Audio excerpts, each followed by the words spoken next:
punlai naga ege yang segandan tepung gapla Syakarnya bapak.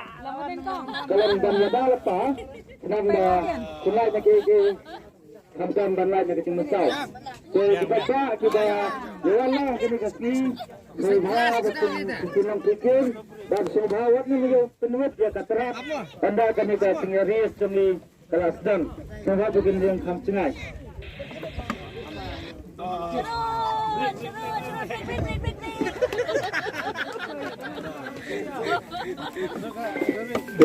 Kalpun, kalau kita kerja itu,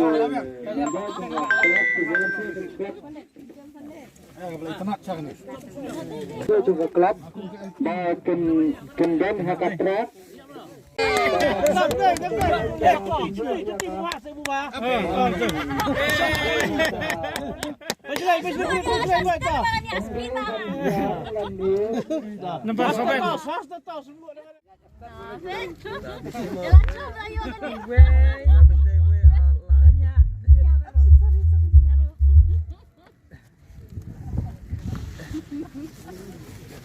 Halo, cek. Tia, sa kowe ke price dak kelet. Ngesasam si bet.